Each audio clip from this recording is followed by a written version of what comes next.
Working with images and processing is a straightforward process, but we do have to keep a couple of things in mind as we do it. We need to construct a variable to reference the image that we will be working with, and we'll be using the pImage object type. And notice the P and the I in image are capitalized. To then use the image in our project, we need to load that image. So we use the load image method, which is part of pImage. And then to display it on screen, we need to then reference it using the image command. And with the image command, we then reference the image object that we want to see on screen, and we specify an X and Y position, and we also have two additional parameters we can use, which are the width and height at which we want this image to display. Now, that does bring up an interesting point. We do need to be very aware of image sizes. So when we bring in images that are larger than our project, if we scale them down through code, we can do that. But what we are ultimately doing is sacrificing both processing power and performance and file size. So actually that's three things. So that's bad. Ideally, images should be set at the pixel dimension that you are displaying them inside your project. So you bring them into your favorite image editor like Photoshop, resize your images, then all is right with the universe, and you're not making people access large things. Another common issue that happens is people load the image or even create and load the image inside their draw function. Never ever do that, because that means you are now reloading, or even putting a whole separate new copy of the image in memory. So now we'll have so many copies of the image in memory that your program will slow down and eventually crash. So we don't want that to happen. So images are loaded once, and then we can reference them as many times as we want later on in our program. Going back into our processing file, we will go into the catcher object, and we'll start with that one first. So my preference when working with images is to load the actual image files all inside our main setup, and then we can reference them inside the respective objects that need to display them. So to do that, the first thing we have to do is start making some references to the images that we are working with. I'm going to begin and kind of substitute out things one at a time. So the first thing I want to do is replace my catcher image. So I will create a pImage object inside my main program file, and this will be my catcher image. And I might as well at least reference a few of these before I load them. I have my catcher image, then I will have my drop image, then I will have my game background,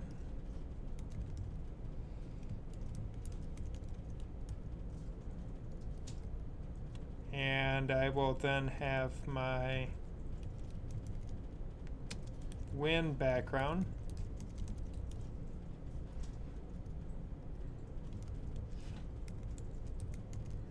And my lose background. I don't have a start background yet, just because I haven't found an image file that I'm going to use at this point. So now I have a reference to the object as a variable. Now I need to populate those, and I can do it down here. To save on both the typing as well as prevent typos, I'm just going to copy that chunk of objects that I have, paste it in, get rid of all of these pImage references,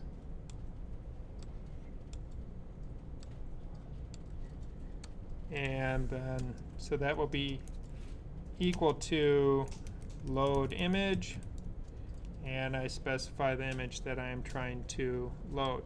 I'm going to now copy paste that into each one of my items as well, and that is looking for a string.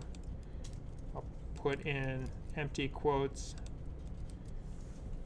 for the moment. So now we are getting close to what we need. Oh, and it's still red because I accidentally, or possibly because my shift key is kind of sketchy. The I didn't capitalize when I meant for it to capitalize. So now I have all of my images there waiting to load assets. We'll just begin with the catcher image. The image is what we have to provide. I can't just say the name of the file. I need to provide the path. And my image is in an assets folder. I do encourage you to organize your files with folders so that it's not so messy.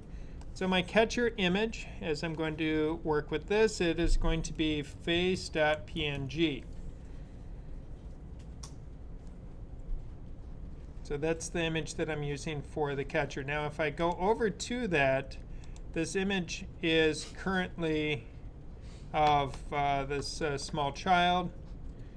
And if I look at it in Photoshop and look at the image size, we'll see that it is far bigger than our current catcher object. So I can rescale this with code for now, but in my final version I will want to make sure that my image has been sized correctly, because in the catcher game it was set up where the catcher had a radius of 16, so it would be a 32 pixel circle. So if I wanted to, I could scale this down now, but I'm not going to do that just yet.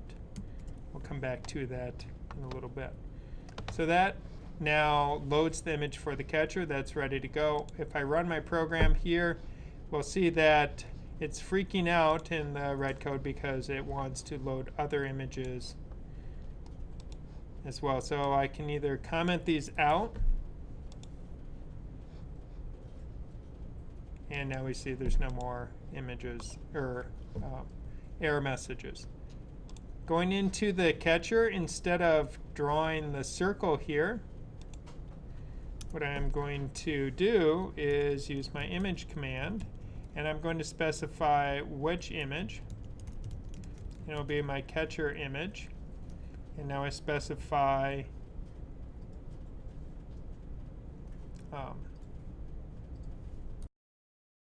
where I want it to draw. And I'm leaving the original catcher artwork of just the white circle there so I can see, because that is currently what is being used for my hit detection. We're going to see some interesting things happen as far as where this image draws versus where that circle is.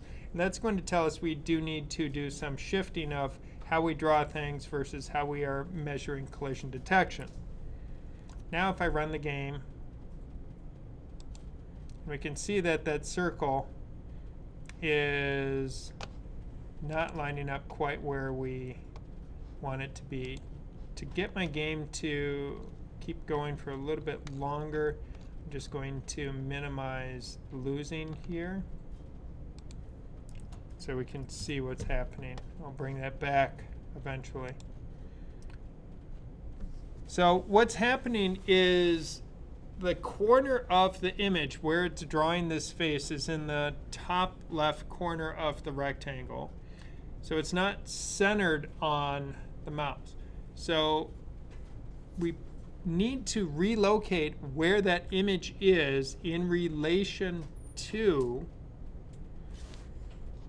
our X and Y point. Oh, I won. All right. I won by doing nothing. So we need to adjust that. So instead of just drawing it at X, we need to move it over a little bit. Now, if I want this image to be the size that we were making the catcher, and the catcher, when we created a new catcher, we said it had a radius of 16, I'm going to increase that to radius of 32. So the catcher is ultimately going to be 64 pixels wide. We do have an option where I can go and specify the size I want this image. So it is going to distort a little bit because I said go square, and the image isn't perfectly square. And we can see now the catcher got bigger. This baby face would kind of fit within that catcher. So it's close. Going to put the baby face on top though of what's there. So we need to move it over, and what we can do is just shift it over 32. 32 happens to be half of our radius, or the width of our object. And eventually we are going to start moving into non-round objects and look at rectangle-based collision and rectangle sprite, and that allows us to deal with things that could be not square or round, but actually like long and skinny. So we will move to that. And now we can see it lines up, and it looks like the baby is swallowing those objects through the top of his head, which is really kind of creepy. Now, if I wanted to go smaller with this, if we did go back and shifted it back to the 32, the original size, and set this at 16, and 16 just happens to be R, so I could just say R, shift it back R, and then 32 is R times 2.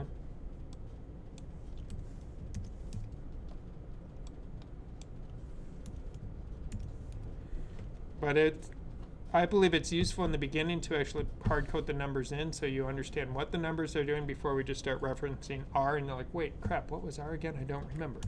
Now, running it, and we can see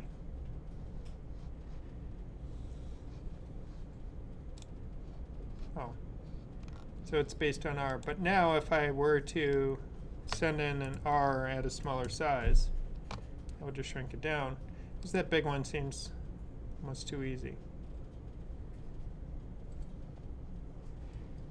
So what's important here is that I've created a reference to my image.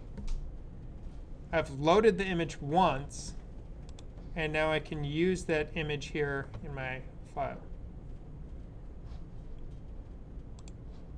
To continue this process, if I go to my drop image, it'll be in my assets, and my drop is my snowflake, that PNG.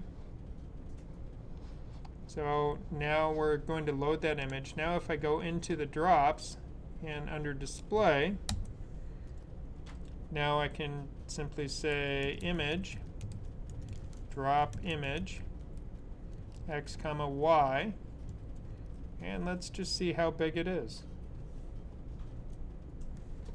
Now when we run this, we'll see that the drops are significantly larger than what we are looking for. So we probably need to scale those down a little bit. If I look at the drop inside of Photoshop, we will see that it is really big. It also has another problem associated with it. It has a lot of empty space around the image. So I see all this empty space around here because going back into the game when it was running, you can see even though the drop is drawing, it, instead of being associated kind of with where the red dot is, it's way offset from the red dot. That's why they're all so far off to the right. And you can also detect now, drawing these large graphics and multiple ones on screen, it is starting to cause lag as our number of active drops is getting close to 100. So as images get bigger, it really does start to cause lag and issues. So we need to address some of that. So the image has been resized a little bit. The original drops, when you look at the drops, had a radius of 8. So then at that point, the size we really want to draw them is R times 2, R times 2.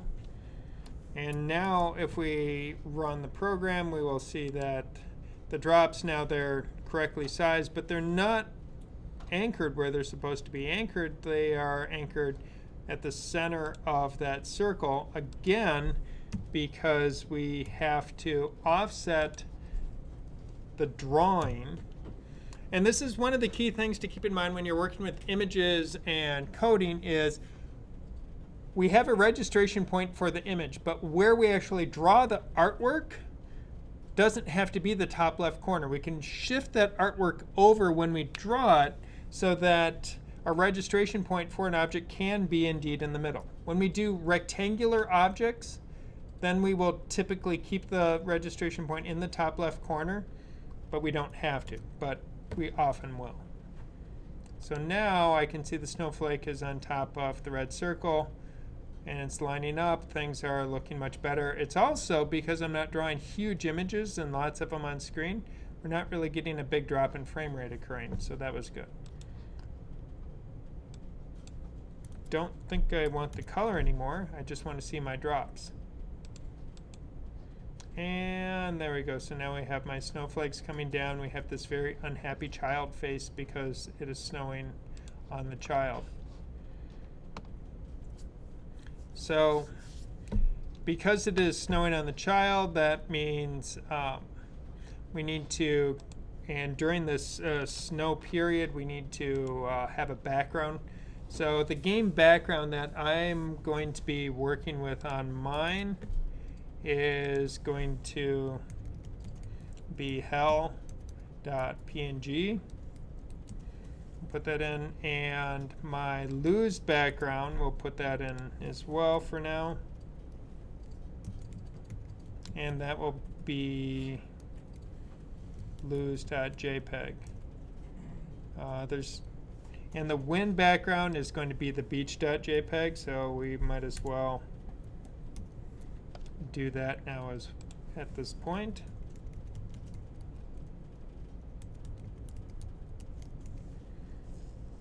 So game background is hell, win is beach, lose is going to be lose.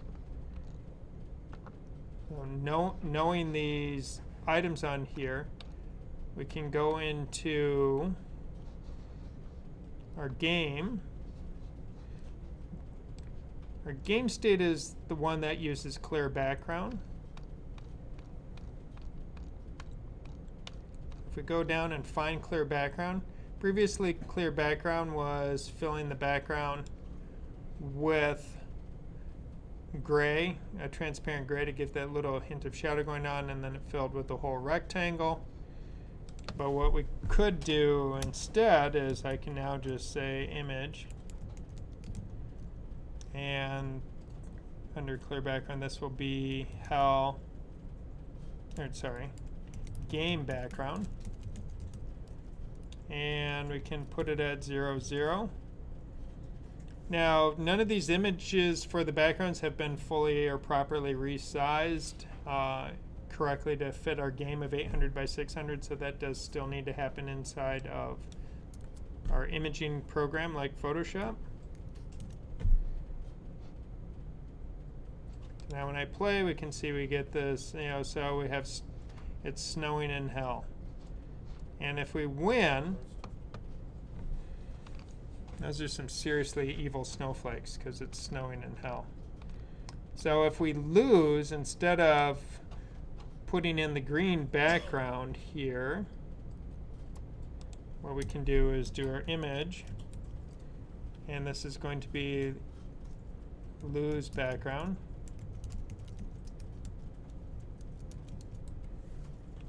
And if we win, we'll have our win display our win background.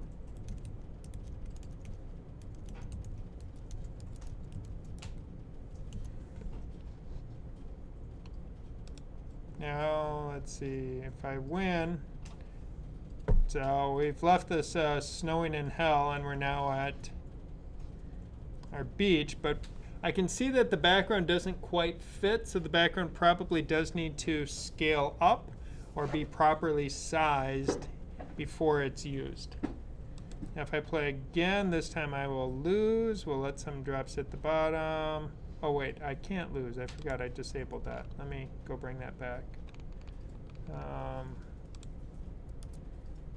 Try again. Now let's lose. we'll let the drops fall all the way down. And I can see that the image that I put is not filling. So I, again, find artwork that's the correct size. I can cheat on it right now and specify I want that image to stretch to be 800 by 600.